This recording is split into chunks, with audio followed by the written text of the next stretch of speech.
Hola, bienvenidos una semana más a Descubriendo Libros con José Cruz. Yo soy José Cruz y esta semana os traigo, como os prometí, el especial de Máximo Gorki.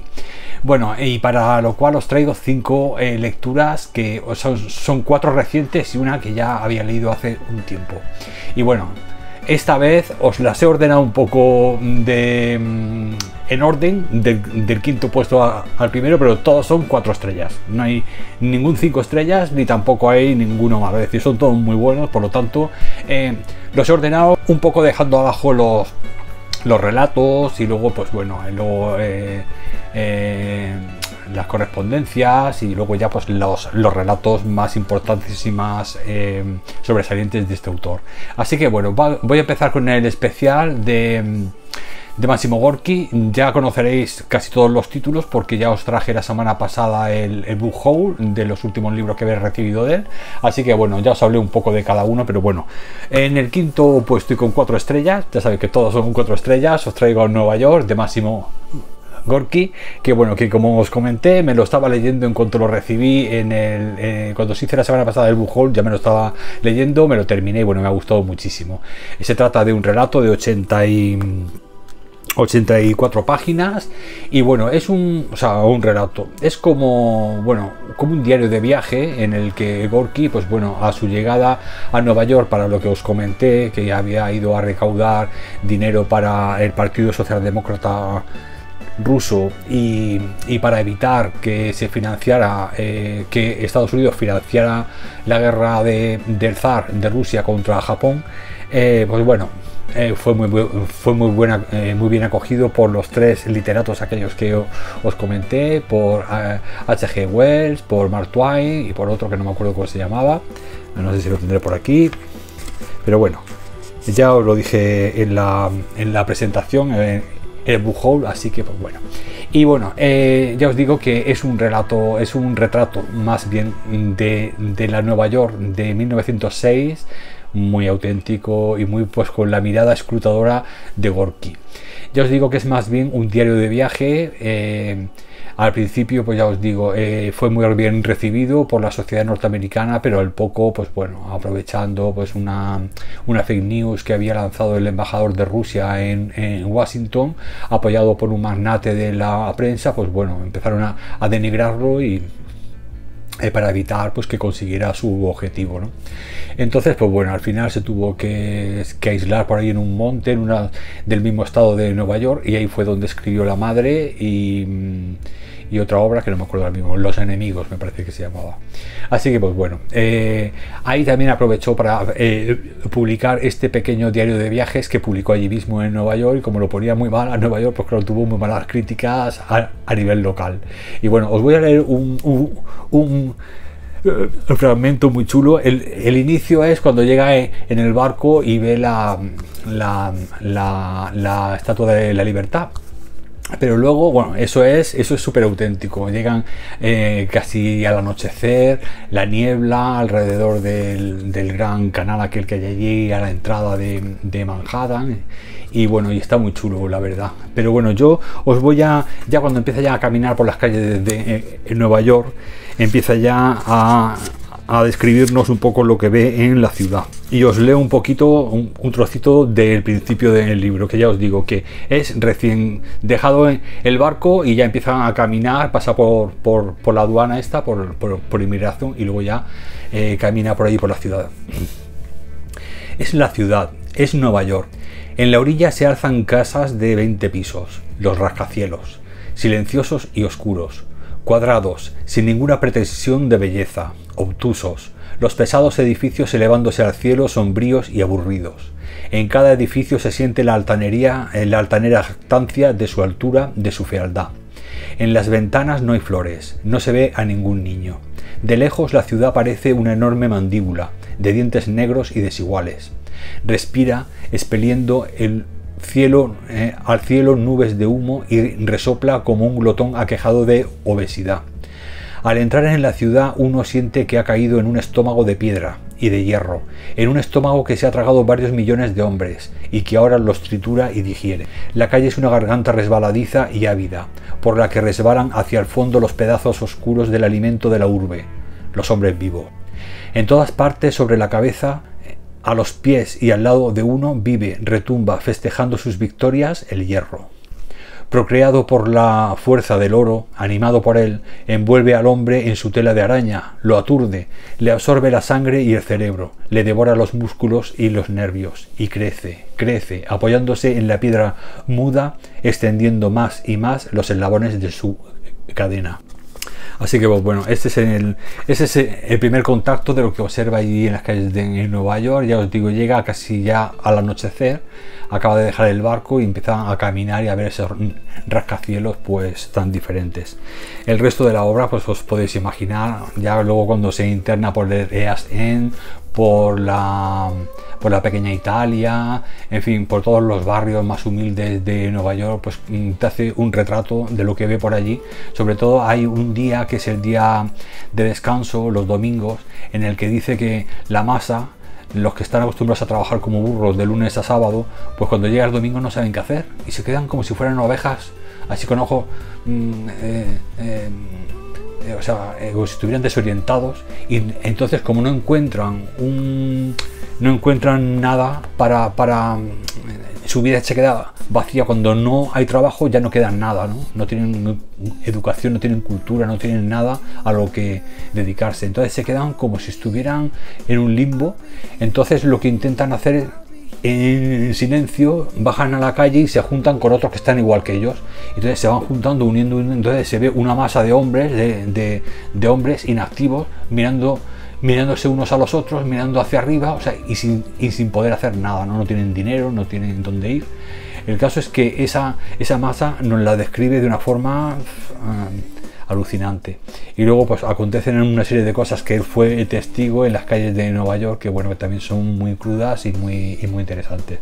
Así que bueno, como veis, un librito muy finito, pero la verdad con un valor histórico y una mirada de un autor, de un escritor de renombre ruso, pues de la Nueva York de 1906, que es pues es una descripción de aquella ciudad muy interesante. Bueno, en cuarto puesto os traigo una pequeña recopilación de relatos que ya leí hace tiempo, como os dije, y se trata de Páginas de un descontento. En este pequeño recopilatorio de 88 páginas, me parece que tiene, sí, 88, este fue editado en el 1970, y contiene 8 relatos, que es El lector, recuerdos de Anton Chejov, El sueño de una noche de invierno, Compañero, El héroe, El anciano, El vagabundo Yemelian y Boles. Me he dado cuenta de que en varios libros de estos se repite algún relato, es decir, que casi todo lo que se encuentra de Chejov hoy en día son antologías, pequeñas recopilaciones de relatos, pero bueno, salvo la de Alba, que la veo un poco más completa y ya con traducción más actualizada. Lo demás suelen ser ediciones muy antiguas y siempre se repite algún relato de una a otra antología. Os lo digo porque ahora cuando os enseñe también La angustia veréis como hay algunos relatos que se repiten en varios libros, ¿no? O sea, porque La angustia también es un recopilatorio. Bueno, pues en este primer libro que me leí de Máximo Gorki hace ya mucho tiempo, Páginas de un descontento, hay de estos 8 relatos que os he comentado, hay uno en concreto que me gusta especialmente y se trata de El lector, el primero. El lector es el protagonista de este relato y va a la presentación del libro de uno de sus autores favoritos. Pero es un lector especial, no es un lector de estos que hay que le hace la rosca al autor, que bien que lo has hecho y dame un autógrafo. No, lo espera afuera para hablar con él, porque hay cosas que le gustan de él, pero luego hay otra cosa que no le gusta de él, ¿no? Y es que disfruta de sus libros, pero no sabe qué sentido tienen. Es decir, realmente son para entretenimiento nada más, o para ganar dinero. El escritor simplemente hay que escribir lo que está de moda y ya está. Es decir, ¿en qué estás echando el tiempo? Cuando fallezcas, los libros que has dejado ahí en la historia le van a beneficiar en algo a la humanidad, o simplemente es para entretener a la gente y ganar tu dinero para sobrevivir y chimpum. Entonces, pues este hombre pues viendo que claro, la altura del escritor es muy elevada, que le encanta cómo escribe, pero que le da rabia que deje pasar la oportunidad de que sus escritos lleguen a ser algo más, que puedan afectar algo más en la sociedad. Pues bueno, le espera a la salida de la presentación, ya anochecido, y el escritor pues bueno, ya se encamina por una calle semi oscura de camino a su casa y ve que alguien le sigue, y es este hombre, el lector.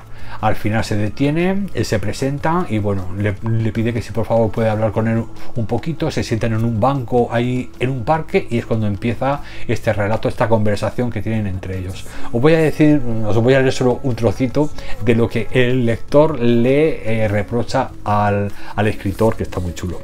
Pues dice así: así pues, yo, lector asiduo de todo cuanto tú escribes y de lo que escriben tus compañeros, te pregunto, ¿por qué escribís?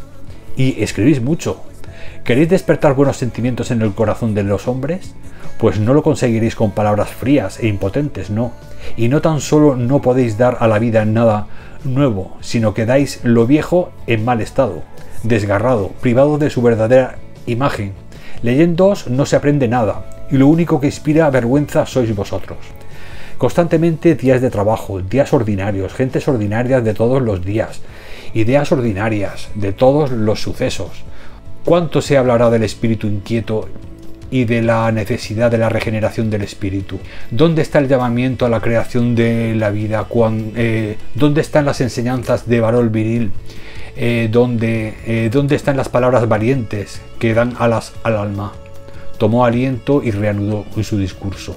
Bueno, pues no leo más, pero bueno, vamos, es maravilloso. Luego lo que le responde el escritor, que también tiene lógicamente su razón, pero bueno, lo que es la riqueza en esa conversación, a mí es el relato que más me ha gustado de momento de este pequeño recopilatorio.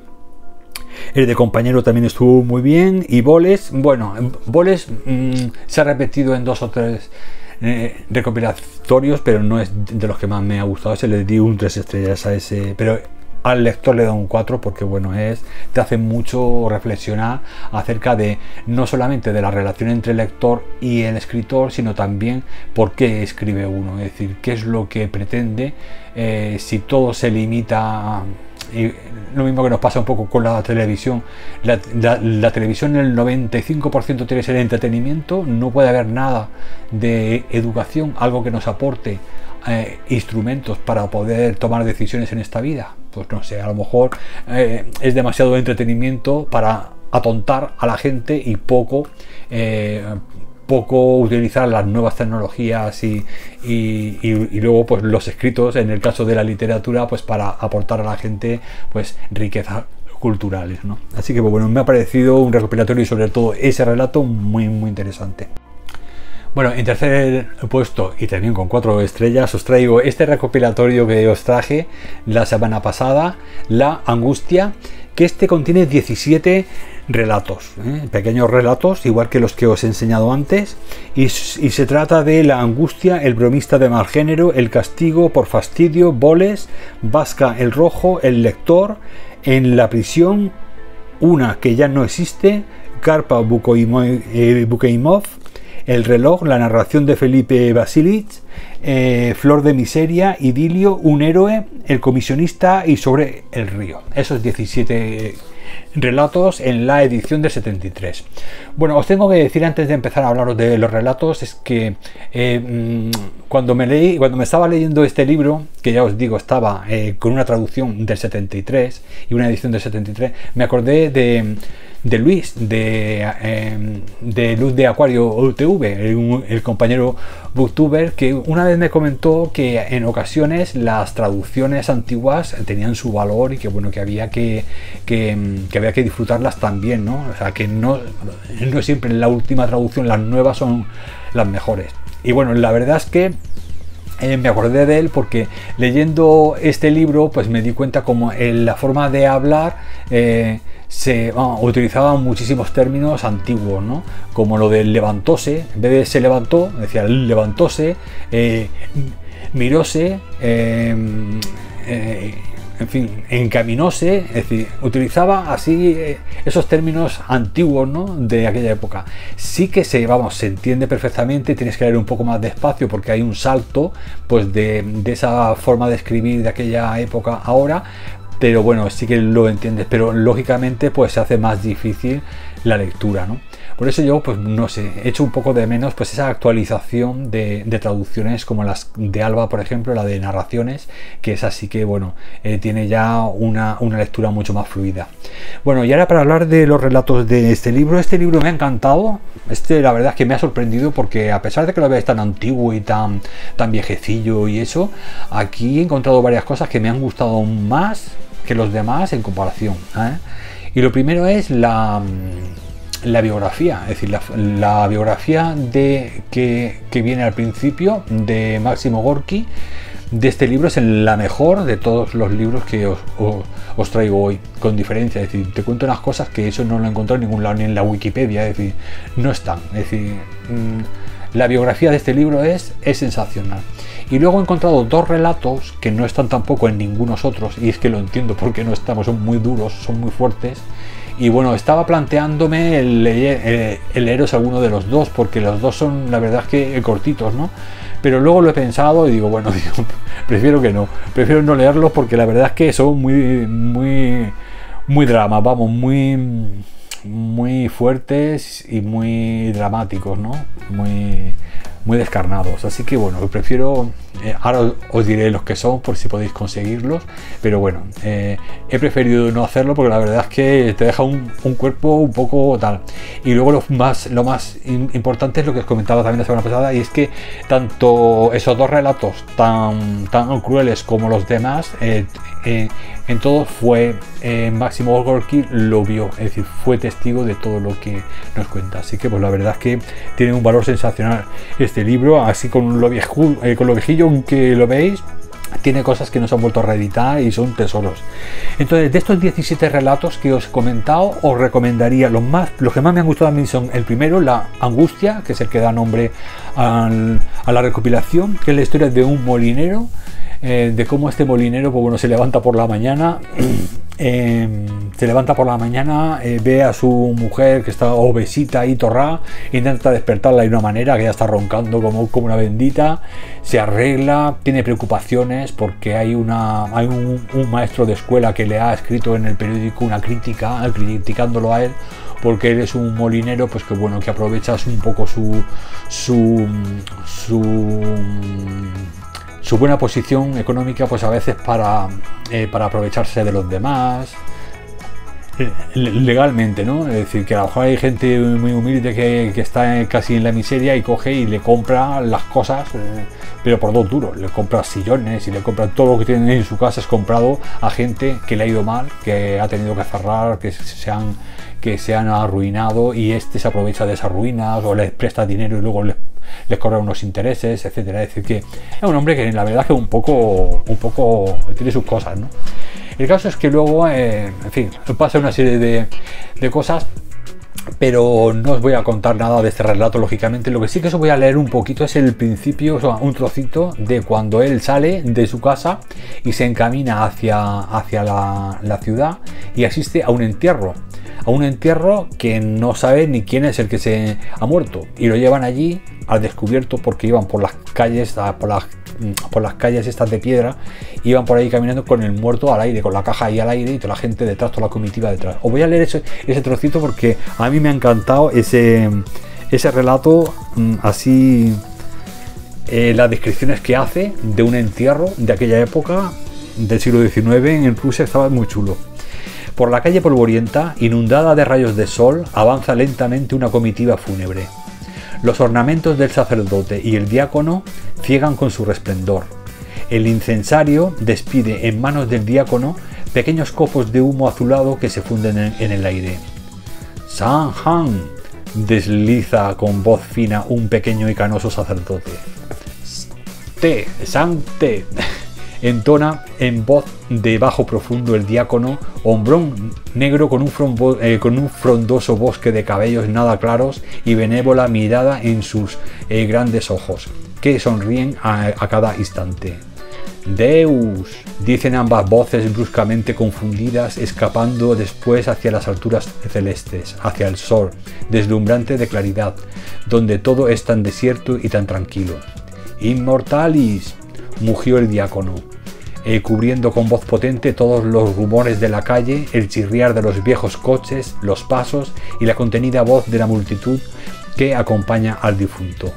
Mugió y, abriendo grandemente sus ojos, volvió el barbudo rostro hacia el público, cual si quisiera decir: bien deslizada la nota, ¿eh? En el ataúd va un cadáver vestido con levita. Su cara es flaca y puntiaguda. Una máscara de gravedad, de calma, se ha extendido en aquel rostro. Se lleva el ataúd con paso desigual, y la cabeza del difunto se agita algo de un lado a otro con expresión de recogimiento. Tikhon Pavlovich, que es el molinero, el protagonista, dirige una ojeada al rostro del muerto, suspira, se persigna y arrastrado por la multitud aumenta el séquito, mirando a cada instante al enorme diácono, interesado por el gran volumen de su voz y de su persona. El diácono anda y canta, y cuando no canta habla con cualesquiera de los que caminan a su lado. Evidentemente es que el difunto no provoca en el diácono ningún pensamiento triste respecto a lo que nadie pueda rechazar, y el alegre diácono se torna desagradable para Tikhon Pavlovich. Se detiene y, habiendo dejado pasar delante a gran parte del público, pregunta a un muchachuelo o cualquiera: ¿quién es el muerto, pequeño mío? El preguntado le mira y nada dice en respuesta. Ello ofende a Tikhon Pavlovich. Miren el mono, vaya una cortesía con los mayores. Se te debería azotar. ¿Piensas que no sabré lo que quiero? Vaya con el mocoso. Va más allá, de nuevo se encuentra con el ataúd. Este es llevado por 4 hombres. Se anda deprisa y no a paso regular. Uno de los conductores tropieza a cada instante, sacudiendo al tropezar una espesa crin de cabellos rubios. Y a lo que parece el muerto es ligero, piensa Tikhon Pavlovich. Un funcionario, es de suponer, porque todos ellos tienen vientre pequeño. Bueno, no os leo más si no se hace muy pesado. Pero bueno, os voy a decir primero todos los que me han gustado más. Este de la angustia, la historia del molinero, es un 4 estrellas, súper chulo. Luego, el segundo que me ha gustado muchísimo es El castigo, que es otro 4 estrellas, que es uno de los dos que os digo que es muy duro, muy cruel, y que os iba a leer porque lo he señalado aquí, pero prefiero no hacerlo, la verdad. Luego, cuando consigáis encontrarlo, El castigo de Máximo Gorki, lo leéis vosotros tranquilamente en casa. Luego, el siguiente que me ha gustado mucho, Karpa Bukoimov, que es son 4 presos que hay en la cárcel, en una cárcel del zar, y como con migas de pan negro hacen figuritas de ajedrez, y mientras que uno juega, el otro fuma junto a la ventana y empiezan a hablar, y hay un viejecito allí en una esquina. Todos son asesinos, todos han hecho algo, pero empiezan a hablar, y el viejo empieza a soltar ahí unas enseñanzas muy chulas. Ese me ha gustado mucho, Karpa Bukoimov. Luego, el siguiente que me ha gustado mucho es Flor de Miseria, que ese es el segundo que os digo, que es muy fuerte, que es muy duro. Así que, pues bueno, El castigo y Flor de Miseria son los dos más descarnados de este libro, y los que me han dejado, después de leerlo, me ha dejado muerto. Así que, bueno, son muy buenos, pero, en fin, que es para leerlos vosotros tranquilamente. Prefiero no leerlo ahora. Luego, Idilio me ha gustado mucho, Un héroe y El comisionista. Esos son los que más me han gustado de esta recopilación de 17 relatos. Así que, bueno, son todos muy buenos, pero bueno, esos en especial me han dejado ahí una sensación al final pues muy intensa, ¿no? Así que, pues bueno, os recomiendo mucho.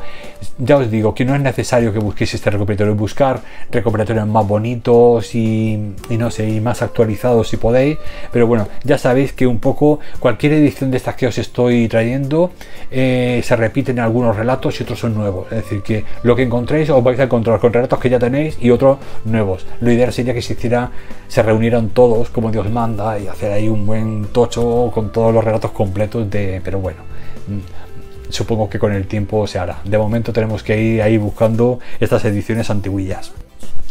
En segundo puesto, y también con 4 estrellas, os traigo ya Correspondencia, las cartas que se intercambiaban Gorky con Chekhov. Bueno, pues como os comentaba también la semana pasada en el Book Haul, este tipo de relación era un poco maestro-alumno, ¿no? Porque Chekhov estaba al final de su carrera y Gorky estaba empezando. Así, hablado así, podríamos decir que había mucha diferencia de edad. Sin embargo, no era así, realmente se llevaban solamente 8 años.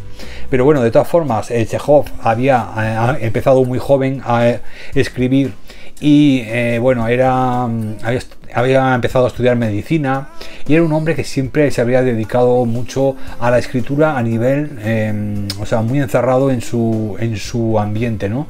Era un hombre tranquilo, muy reflexivo y dedicaba mucho tiempo a la escritura, a la lectura y al recogimiento.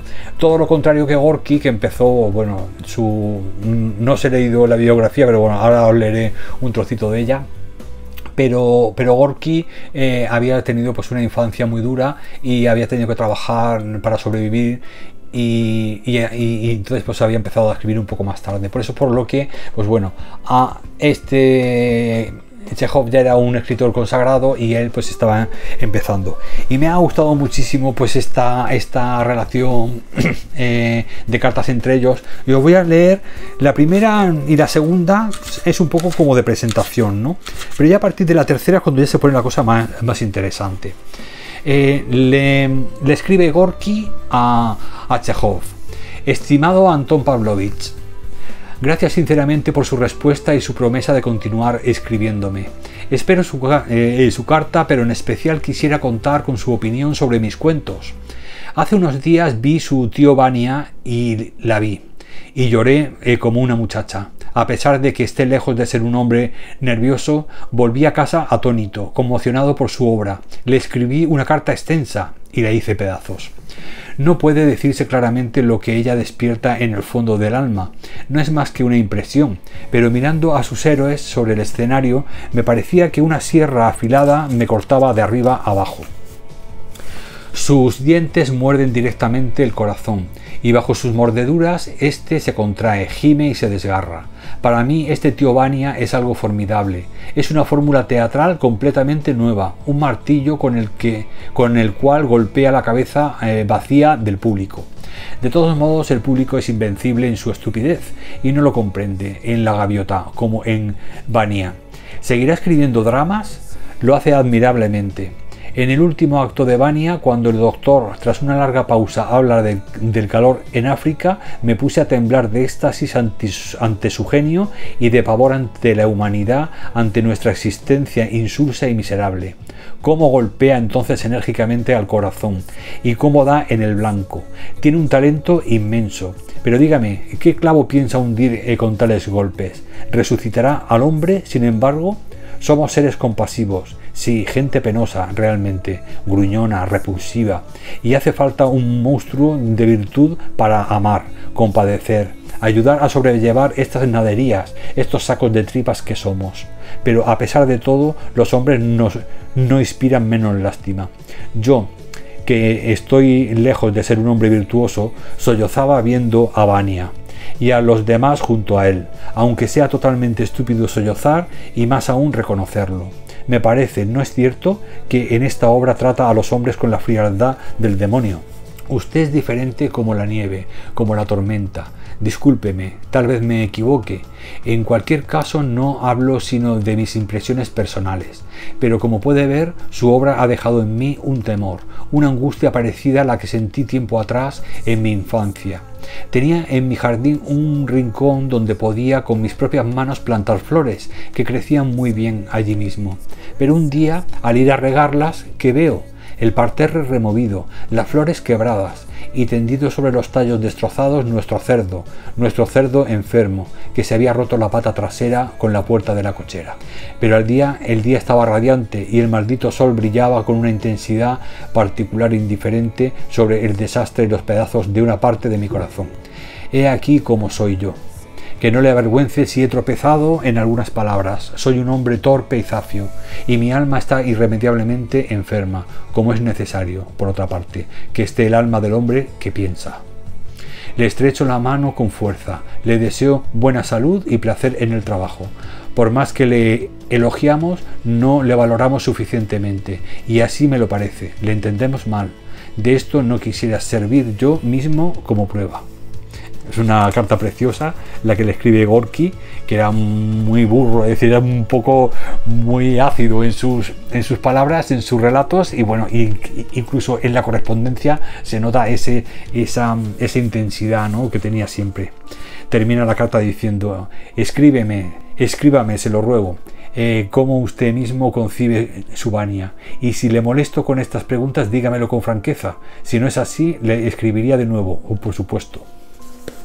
Y ahora Chejov le responde: estimado Alexei Maximovich, su última carta me ha producido un gran placer. Gracias de todo corazón. Tío Vania fue escrita hace mucho tiempo, muchísimo tiempo. Nunca la he visto en escena. En estos últimos años se ha representado a menudo en los teatros de provincia, quizás porque he publicado una selección de mis obras. En general me dejan frío. Hace mucho que me mantengo al margen del teatro, y escribir para la escena ya no significa nada para mí. Me pide mi opinión sobre sus cuentos. ¿Mi opinión? Pues un talento indiscutible y también auténtico, un gran talento. Por ejemplo, en el cuento En la estepa, ese talento se manifiesta en una fuerza extraordinaria hasta tal punto que he sentido envidia, que habría querido escribirlo yo mismo. Es usted un artista inteligente, de una noble sensibilidad. Posee aptitudes plásticas, de modo que cuando describe algo lo concibe, lo palpa con las manos. Es un arte auténtico. Aquí tiene mi opinión y estoy muy contento de poder transmitírsela. Estoy muy contento, se lo repito, y si nos encontráramos y conversáramos 1 o 2 horas, se convencería de la alta consideración en la que le tengo y de las esperanzas que he puesto en sus dotes. Pero esto no es tan sencillo. Hablar de los defectos del genio es lo mismo que hablar de los defectos de un gran árbol que crece en el jardín. Y es que en esto lo esencial de la cuestión no está en el árbol mismo, sino en el placer de quien lo contempla. ¿No es verdad? Comenzaré por lo que, en mi opinión, me parece una desproporción en su estilo. Usted es como el espectador de un teatro que manifiesta su entusiasmo con tan poca discreción que ni él mismo ni los demás pueden oír la obra. Se evidencia especialmente en las descripciones de la naturaleza con las que entrecorta los diálogos. Cuando leemos esas descripciones, desearíamos que fueran más concisas, más breves, de 2 o 3 líneas. El empleo frecuente de palabras tales como delicadeza, murmullo, aterciopelado, etc., le da un aire retórico, una monotonía que enfría, que agota casi. Estos excesos se muestran también en los relatos femeninos, Malva, en las balsas y en las escenas de amor. No se trata de la extensión, no se trata de la amplitud de la pincelada, sino de la intemperancia. Y junto a ello está la utilización frecuente de palabras que no convienen en absoluto al género de sus relatos. Acompañamiento, disco, armonía, tal vocabulario me disgusta. A menudo habla de vaguedades. En los relatos de los intelectuales sentimos el esfuerzo y como cierta prudencia. No es que haya observado mal a los intelectuales, los conoce, pero no sabe exactamente de qué lado abordarlos. ¿Qué edad tiene usted? No le conozco, no sé de dónde viene ni quién es, pero me parece que mientras aún sea joven debería abandonar Nizhny, que es la ciudad natal de Gorki, y pasar 2 o 3 años relacionándose, por así decirlo, con la literatura, con los hombres de letras. No es que se trate de aprender a cantar como nuestros ruiseñores o de afilar la voz, sino de sumergirse de cabeza en la literatura y aprender a amarla. Además, en provincia se envejece deprisa. Korolenko, Potapenko, Mamin, Ertel son excelentes escritores. Al principio puede que le resulten un poco tediosos, pero al cabo de 1 o 2 años se acostumbrará y valorará sus méritos. Su compañía le pagará con cobrado interés el disgusto y la incomodidad de la vida en la capital. Marcho hacia la estafeta. Cuídese.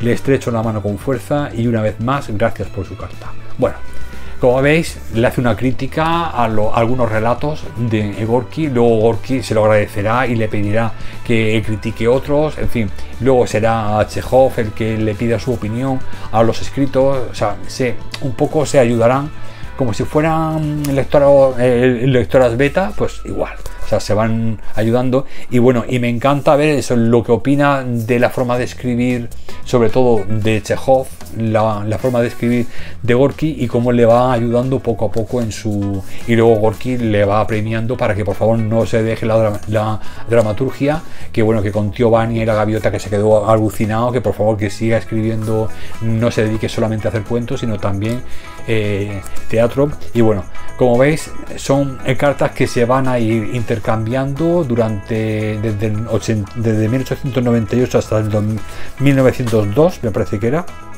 En ese periodo de tiempo es en el que transcurre, a ver, sí, porque las últimas cartas que le envió Gorky a Chekhov no se las respondió porque ya había muerto, había fallecido, así que bueno, pues bueno, un maravilloso libro que bueno, que como os comentaba ya la semana pasada, no solamente nos habla de los autores, sino también pues de toda aquella época en la que ellos están constantemente viajando a Moscú, a San Petersburgo, a pequeñas ciudades de provincia, a conocer a escritores, editores. Chekhov, por ejemplo, ayuda mucho a Gorky en el tema de la escritura y Gorky en cuanto al tema de la edición a Chekhov, porque Chekhov cogió a un editor alemán que se llama Mars, y con aquel editor alemán, aunque le estaba robando, le estaba sacando dinero y se aprovechaba de él, pero él no quería conflictos ni quería, y sin embargo el Gorky, o sea, él se volvía loco, pero ¿cómo sigues con ese? Ven aquí, hombre, vétete en la revista no sé qué, no sé cuánto. Le ofrecía siempre, era que estaba siempre cuestionándolo todo, ¿no? Así que me gustan las dos personalidades tan diferentes, un hombre tranquilo que era el Chekhov, reflexivo, y el impulsivo, revolucionario, follonero que era el Gorky. Así que bueno, esa relación epistolar es maravillosa. Ahora, antes de deciros el primer puesto, voy a leer un poquito, antes de que se me olvide, la biografía que he encontrado aquí en esta recopilación de la angustia, que bueno, que me ha encantado, que es la mejor que he visto por ahí. Un par de páginas, no es muy larga. Bueno, dice así: Máximo Gorky vino al mundo en Nizhny Novgorod. Su vida fue muy penosa. Su padre murió cuando el autor de la madre era todavía un niño. Tuvo que vivir con sus abuelos paternos varios años. La coexistencia con su abuelo no debió de resultarle nada fácil a Máximo. El abuelo era un hombre de carácter autoritario y escasa inteligencia. El enfrentamiento era constante entre ambos y finalmente Gorky, al quedarse solo con su abuela, muerto ya el despótico abuelo, se ve obligado a trabajar como aprendiz de zapatero para poder subvenir a las necesidades de la desvalida vieja y de él mismo. Naturalmente los ingresos del joven Máximo eran muy exiguos, pero se iban defendiendo, apretando el cinturón y trabajando como un esclavo. La situación se agravó al sufrir Gorky un accidente mientras trabajaba. Tuvo que permanecer durante algún tiempo en un hospital y la abuela, careciendo de los magros ingresos del futuro novelista, tuvo que dedicarse a pedir limosna para no morir literalmente de hambre. En estos años de penuria y sufrimiento se fue sedimentando en el espíritu de Máximo Gorky el sustrato humano del que más tarde brotarían sus inolvidables y conmovedoras narraciones, en las que late siempre, al lado de un profundo sentimiento de rebeldía contra la injusticia, ese sentimiento de comprensión y de amor hacia los desheredados que enriquece literariamente toda su obra de creación. Cuando el joven Gorky salió del hospital, tuvo que enfrentarse otra vez con una situación de integral desamparo social. Trabajó entre otros oficios como dibujante. Pasó hambre y soportó humillaciones y sufrimientos sin cuento. Pero había en él algo indomable y noble que le impedía degradarse y resignarse a su triste suerte. Empezó a cultivar su espíritu con la lectura. Enseguida sintió una invencible pasión hacia los libros. Leía todo lo que caía en sus manos, especialmente los autores rusos. Dickens le conmovía por su defensa de los humildes. Posiblemente cuando todavía Gorky, empezando a escribir su propia obra, se sintiera un héroe dickensiano. Hay algo en la nobleza de sentimientos del novelista británico que lo emparenta con el novelista ruso, si bien en este, que había sufrido hasta la saciedad las consecuencias de la injusticia social, se llega a través de la obra literaria a una radicalización ideológica inexistente en el autor de la canción de Navidad. Al mismo tiempo que va tomando conciencia de su situación de hombre explotado, Gorky lleva una existencia trabajosa. Tiene que realizar diversos trabajos y ejercer los oficios más dispares. Pinta iconos, trabaja en una panadería, vende fruta por las calles. Una sorda amargura se va incubando en su pecho al constatar que todos sus esfuerzos son inútiles prácticamente. No logra salir adelante y su trabajo no le permite más que mal comer. Se siente un hombre condenado irremisiblemente a la esclavitud más onerosa. Posiblemente fue en esa época cuando se acumularon en su interior las vivencias que le permitirían escribir más tarde su obra titulada Los ex-hombres. En un momento en que su espíritu se ve invadido por la más negra desesperanza, Gorky toma una decisión radical: suicidarse. Es el único remedio que entrevé para sus males. El hambre, la explotación, la carencia de todo signo de futuro realmente humano en su existencia. El futuro autor de la angustia, y en la prisión empuña una pistola y se dispara un tiro en el pecho. Era la liberación, pero por fortuna Gorky no murió. Logró salvar su vida y volvió a trabajar aquí y allá, en diversas y miserables pagadas ocupaciones. Un día decidió experimentar una aventura laboral hasta el momento inédita en su vida y sentó plaza como marinero en una embarcación que transportaba mercancías a través del río Volga. El trabajo era como siempre duro y además estaba también mal pagado, pero era algo nuevo, y por otra parte la experiencia le permitió conocer el mar Caspio poco después. Trabajó como pescador.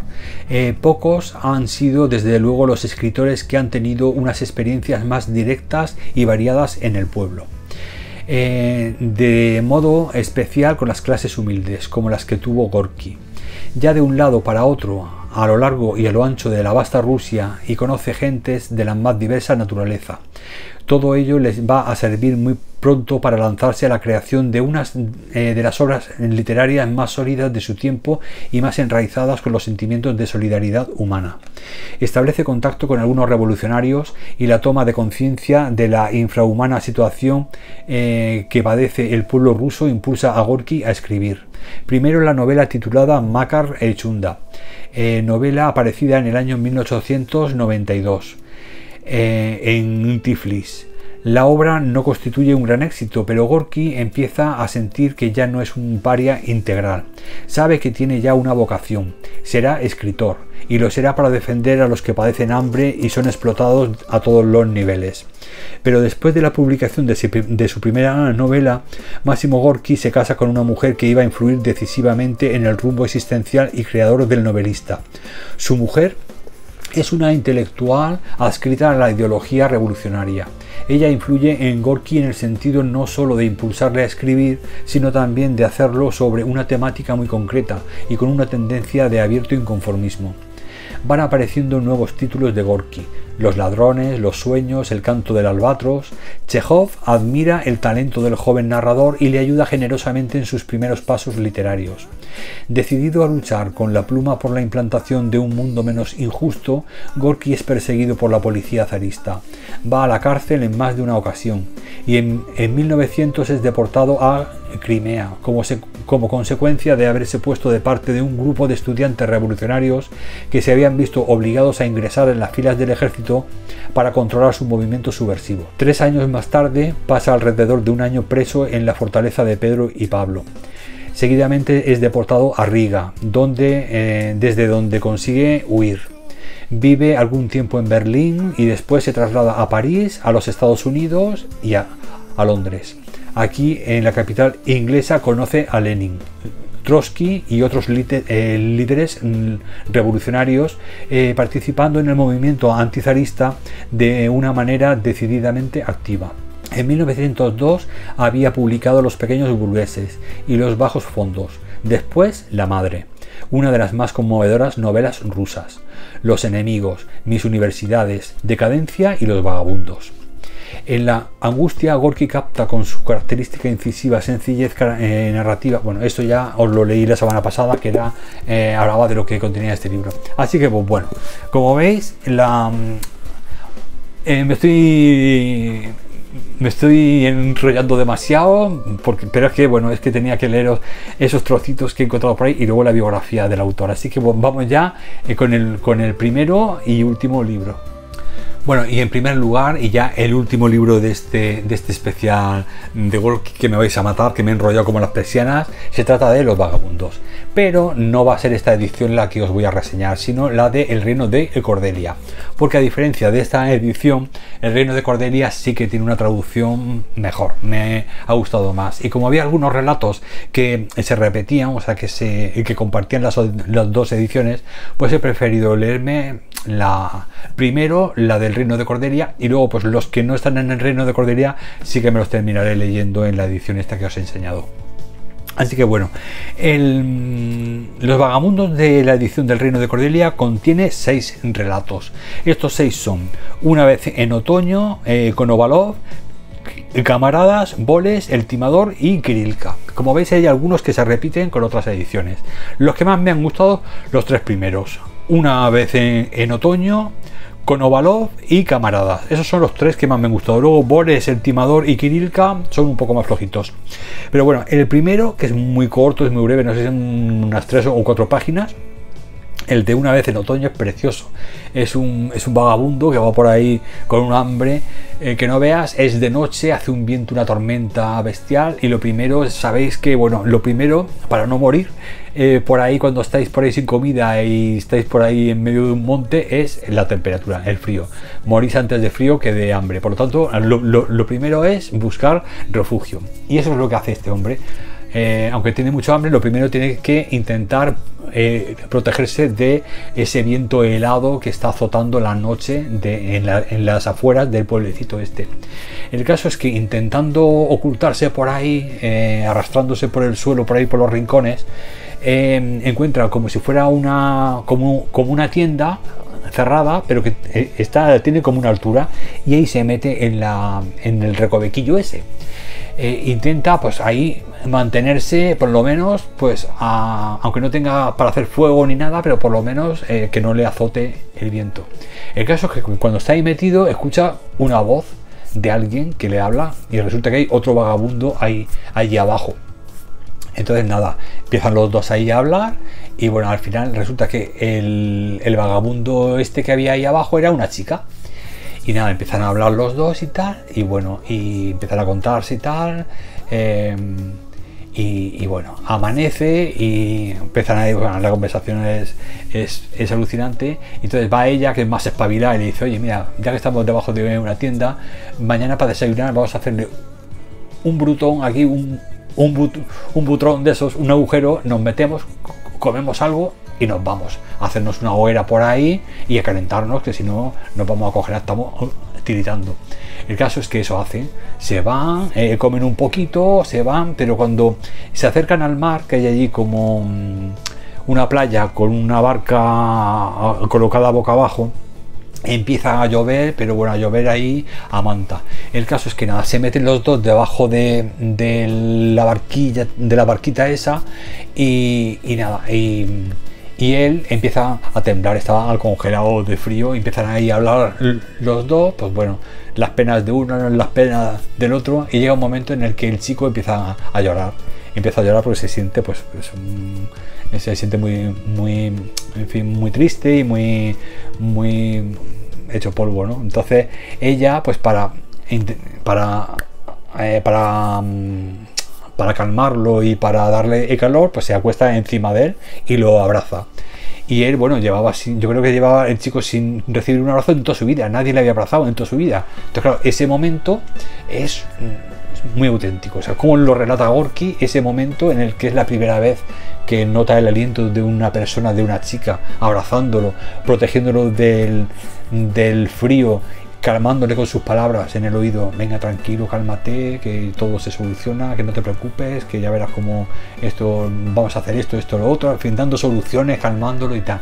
Y ese momento es muy, muy hermoso, la verdad. A mí ese relato, mira que es breve, me impactó muchísimo. Luego con Ovalov también, además es uno de los que se repite en casi todos, y luego Camaradas también está muy chulo. Así que esos tres son, los más sobresalientes de este primera. Y ya os digo, os recomiendo que os leáis primero las buenas ediciones. Yo lo que voy a hacer es que el siguiente que voy a leer ya es directamente el de Alba.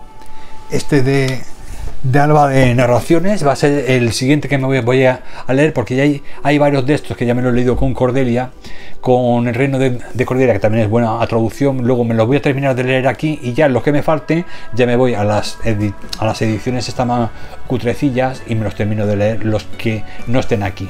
Así que, pues bueno, vamos a empezar a leer siempre por las buenas traducciones, las que están bien editadas y bien traducidas, que es lo que yo quiero hacer. El siguiente libro que me voy a leer después del Reino de Cordelia va a ser este, y luego ya, pues de estos que os he traído, pues este en concreto, que no me lo he leído, hay alguno que aquí no está, y en el otro de Cordelia tampoco. Entonces, pues si me queda dos, por ejemplo, uno o dos relatos, o tres por leerme de aquí, pues me lo leeré ya al final. Así que, pues bueno, con esto ya voy a terminar, que me he enrollado como una persiana esta semana.